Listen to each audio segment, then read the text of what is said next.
Thick clouds, heavy with the promise of rain, clung to the sky above the remote island where I found myself.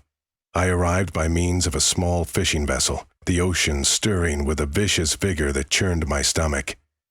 The captain, a wiry old man named Gregor, had hesitated to ferry me across, warning in his raspy voice that the island was cursed, a forsaken realm cloaked in unnatural gloom. My professional curiosity outweighed my sense of caution. I had heard rumors of shadows moving of their own accord upon this island, walking at night to carry out mysterious errands. I had come to see if these stories held any truth. But as soon as Gregor shoved the lifeboat from his deck to the frothing shore, leaving me alone to face the windy beach, I felt the prickling in my spine, as if unseen eyes were already assessing my presence. The coastal strip was narrow, flanked by ragged, towering cliffs. The wind carrying salty brine intermittently whipped through my hair, and gulls circled overhead, their cries echoing with an undertone of warning. Sand shifted beneath my feet, plunging ankle-deep in places, making every step an effort.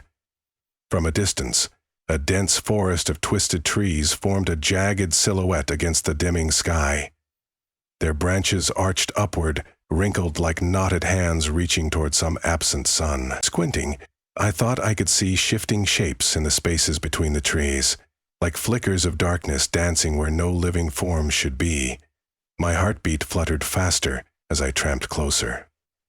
The ramshackle cottage I had managed to secure for my stay squatted not far from the beach, at the edge of the dark forest.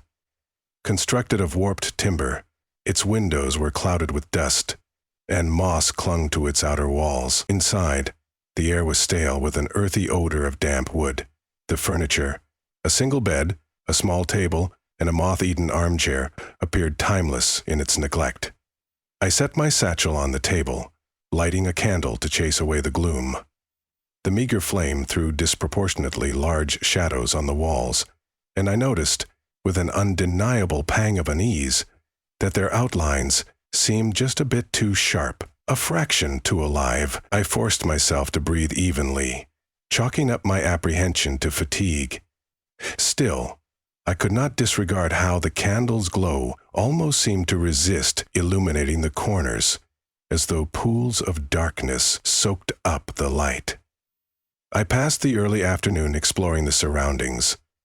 The forest beyond the cottage was dense, tangled with thick undergrowth, and the trunks were gnarled and damp. Occasionally I stumbled upon a clearing where a cluster of pale mushrooms shaped like warped cups sprouted at the roots of ancient trees. In one such spot, I discovered the remains of an old campsite, a rusted lantern, the outline of a long-dead fire, and torn scraps of cloth. The wind carried a whisper through the branches, a soft susurration that sounded suspiciously like hushed voices. My imagination, I told myself, had fallen prey to the island's gloomy atmosphere, yet a trickle of cold sweat ran down the back of my neck. I returned to the cottage as the lowering sun grudgingly headed toward the horizon. A sickly orange glow spread across the sky, and a silent dread formed a knot in my stomach. My sole companion was the hush of the waves breaking on the distant shore. Inside, I lit a small lantern to supplement the flickering candle. This time, I took deliberate notice of my shadow on the wall, a solitary black shape, slender, mimicking every motion as a shadow should. I reminded myself of legends. After dusk, shadows on this island cast off their owners, wandering free under the moonlight before returning at dawn. As I stood there, a mixture of fear and curiosity tingled in my blood. The possibility that such an impossible phenomenon could prove real both fascinated and repelled me. I opened a journal, scribbling notes about the forest, the campsite's remains, and my unsettled impressions. The sun sank steadily, casting feeble light through the cottage's smeared windows. At last, darkness claimed the island. I perched on the edge of the bed, breath shallow, ears tuned for any sign of movement. The silence lengthened in every direction, as if the island itself were holding its breath. Then, in the hush, I heard the soft shuffle of fabric on stone, perhaps the brush of a breeze against the side of the cottage. Cautiously, I shifted my gaze to where my shadow flickered in the lantern light. Its edges slithered in a peculiar way, as though it strained to separate from me. My pulse throbbed in my temples. Slowly, almost tenderly, that inky outline tugged itself away from my body. It was like a living silhouette peering back at me. There was no face, no features, and yet it managed to exude a disquieting presence, a sentience that made every hair on my arm stand on end. At first, it simply tottered there, an outline of me, faintly melting into the gloom of the room. I felt the tendons in my legs twitch, uncertain whether to bolt or remain still. My own shadow had detached from me, hung in the dimness with an unsettling patience, as if weighing its options. Then, it took a step forward, silent but definite, toward the door. Something about its movement jostled me out of my stupefaction. I found myself stumbling forward, a feeble attempt to halt it, but my hands grasped only empty air, while the figure slipped nimbly around me, intangible as pure darkness. In a swish of motion, it vanished under the door's frame and out into the night. My quivering hand found the lantern, raising it high to cast its beam through the open doorway. Darkness reigned outside, trees twitching in the nighttime wind. My shadow had gone. Mind racing, I reasoned that if the legend held true, every living person's shadow on the island would now be prowling across the landscape. But I was alone. Did that mean the shadows of animals also came to life? Did the island itself produce new shapes after the sunset? The realization of how little I understood gnawed at me. Struggling to swallow my apprehension, I grabbed my coat and ventured out into the moonless night, a single lantern guiding my way. I felt incomplete without my shadow, as if some essential piece of me had been torn away. Navigating the tangles of underbrush near the cottage, I craned my neck to catch any glimpse of movement across the ground or among the trees. The forest shuddered in the wind, leaves rasping together like dry bone. Then, in a wide clearing, I spotted them. Clusters of silhouettes drifting in eerie unison. They reminded me of wraiths from an ancient story, dancing in the darkness with silent grace. These shapes had no visible features, none of the depth or definition of true bodies. They were simply pockets of blackness that shaped themselves into mockeries of trees or of their owners' forms. Even from a distance, I perceived vitality in their movements, a dark mockery of life, set free from the constraints of flesh and bone. I edged closer, hugging the lantern to my chest. My pulse pounded against my ribs.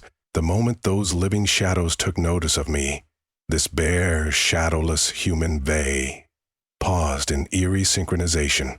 My breath caught, and my feet felt stuck to the ground. I registered a vague urge to run, but fear paralyzed my limbs. Their blank, unfeatured presence seemed to probe me, as though questioning whether I was friend or foe, a novelty or a threat to their nocturnal domain. One of them stepped forward from the group. In shape, it was tall, slender, unmistakably human. Its movements were graceful, almost elegant. My own lost shadow was among them somewhere, but it was impossible to tell which was mine. The solitary shape advanced until it reached a mere arm's length away. The lantern's light did not scatter it, but the darkness of its form shimmered faintly, ephemeral edges totaling a weird halfway existence between solid matter and intangible gloom. Without any bodily markings, it managed to exude age or wisdom, and I sensed it had belonged to someone once. A low hiss emanated from all sides, an expression that might have been their speech, or some primal warning. Heart pounding, I took a trembling step back. In an instant, the group scattered, sweeping away across the clearing. They moved swiftly, drifting like spectral dancers weaving through the trees. The one nearest me lingered for a moment, as though offering a final, wordless message, then unfurled itself into the darkness, drawn to its companions.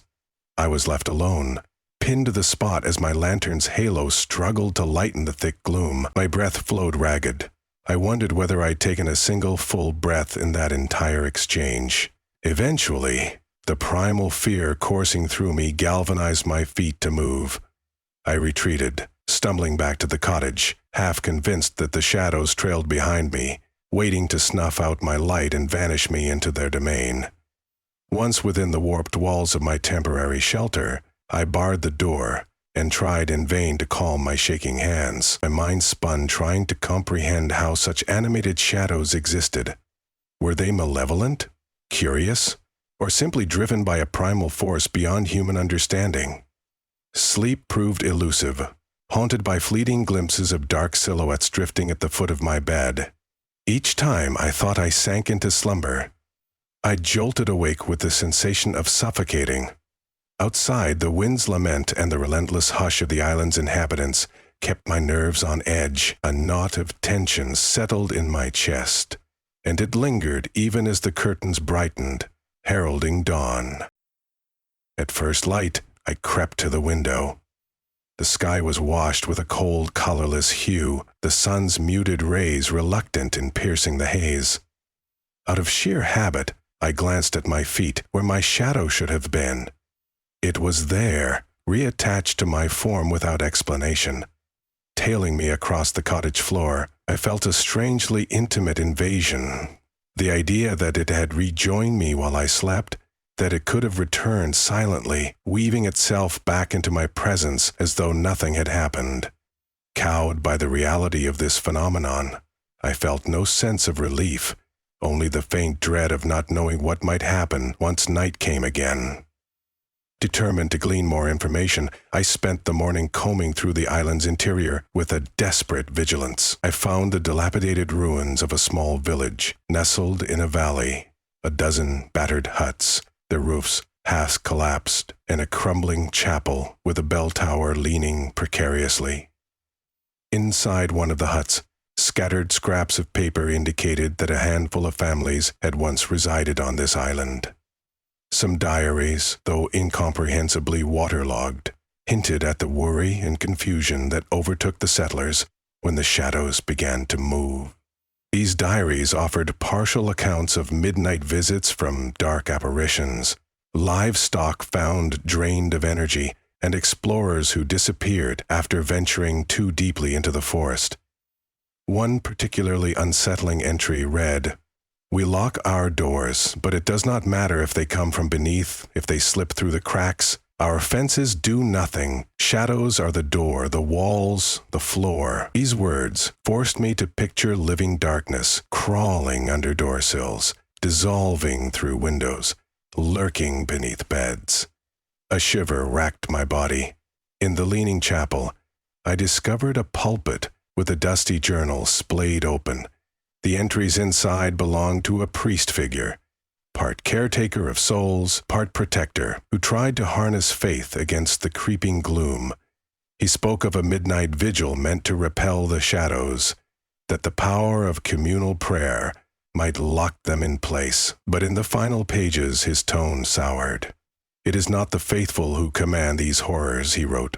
"It is the island itself. The shadows are its spawn, and we mere puppets." His last entry threatened madness. "Light fails, the children wail. Tonight the shadows shall roam unrestrained. God help us." After that, the journal ended with a dried brown stain blotting out any further words. Something about these records gnawed at my heart. Had a catastrophe consumed them all? Or did they flee in terror, scattered across the sea, leaving the island to the shadows? I spread the old pages carefully across a patch of sunlight, hoping to glean more meaning. But too many words were blurred or lost to mold and time. I heard the relentless wind moan through the chapel's cracks, as though delivering the final lament of that ill-fated settlement. That evening, clouds closed in, thick and menacing, concealing the dusk in an early gloom. I fortified myself in the cottage again, hooking lanterns and candles wherever I could. The walls danced with flickering silhouettes, and an anxious watchfulness pulled me in a dozen directions at once. As the dimming light signaled the second night, I felt a prickling pressure within me, like a sudden drop in atmospheric pressure that sets one's teeth on edge. When the last traces of sunlight faded, the flame from my lantern sputtered, as if impacted by a gust only it could sense. My shadow, which had shrunk in the flicker of candlelight, trembled. Slowly, the corners of that black shape peeled from my feet. This time there was no stealthy creep. It tore away with a burst of unseen energy, drifting upward until it stood across from me. The detachment felt as though part of my soul were being pulled from my body. My vision blurred, a headache spiking between my temples. Once again, the shadow slid noiselessly toward the door, the same unstoppable urge guiding it into the night. I mustered my courage and followed, lantern in hand. My muscles ached from tension, but I refused to remain trapped inside, victim to confusion and terror. My shadow led me along a winding path through the depths of the forest, where branches creaked overhead like ancient bone. The ground was uneven, and the canopy of leaves overhead formed a nearly solid barrier to the sky. At length, I emerged into another clearing, the same one where I'd spied the eerie shadow gathering the night before.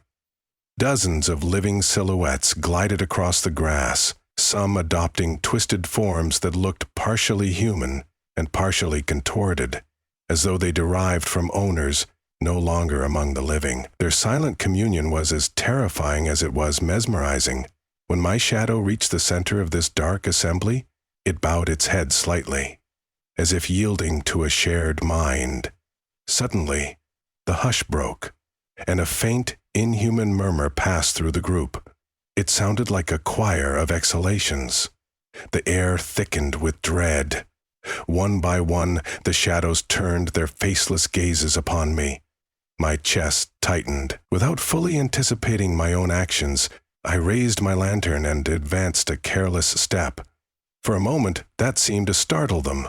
Then a swirling mass of shadowy figures parted to reveal what might have been a lifting swirl of even deeper darkness.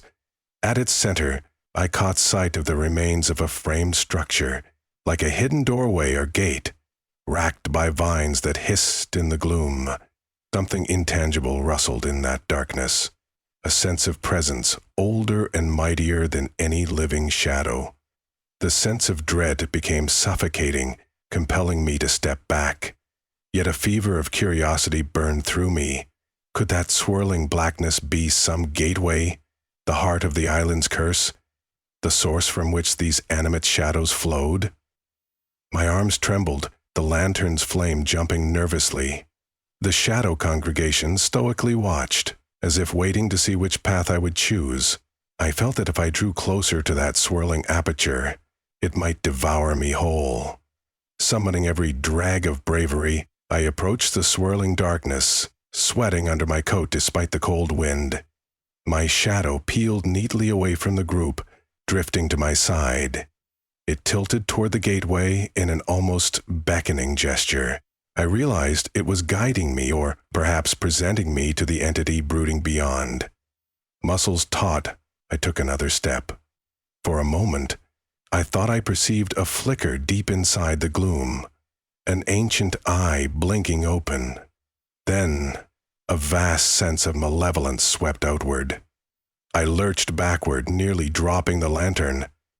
A cacophony of hissing erupted from the shadows, as if they too had been warned. All at once, the swirling center collapsed into itself, vanishing like a watery reflection smacked into ripples. A hush lingered, no breeze, no scuttling leaves. The entire clearing seemed to be stuck in that pregnant silence, as if the island had paused to witness some moment of fateful significance. In one inky wave, the silhouettes turned their backs to me, swirling away into the forest. My shadow hovered momentarily, faced me without eyes, and then slithered away after them, merging with the pack until I could no longer tell it apart from the others. Baffled, adrenaline rushing, I wished to chase after them, but my heart pounded too hard.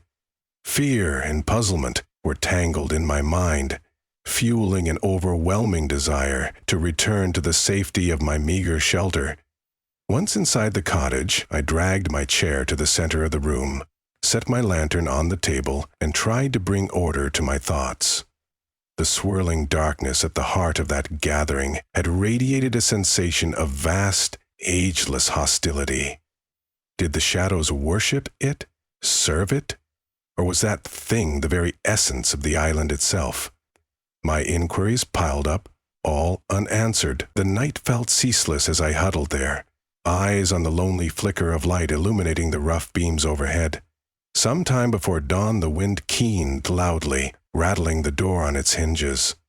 The lantern's flame dipped, and my shadow, apparently returned, trembled upon the walls. I could sense it creeping along behind me, complete once more, but it offered no consolation.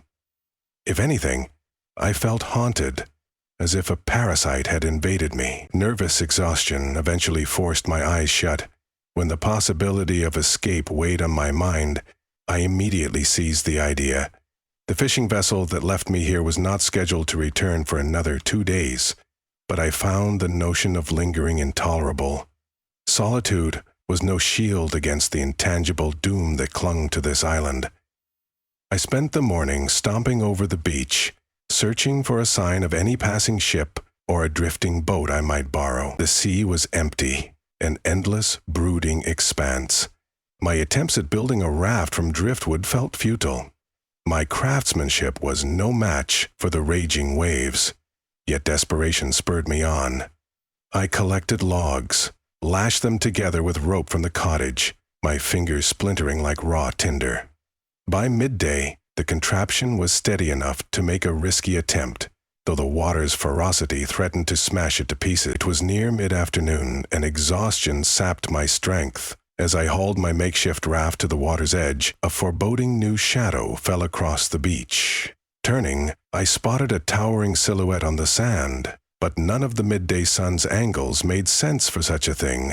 It had broken away from a boulder shape, looming tall and spindly in the open air. My heart vaulted into my throat. Had the shadows learned to act beyond dusk? Or was the island's hold tightening? A low growl of wind emanated from behind me. I whirled around to glimpse a rolling wall of storm clouds roiling across the sky.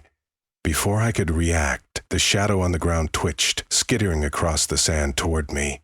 The nerve-wracking speed at which it moved unleashed a surge of terror in my veins.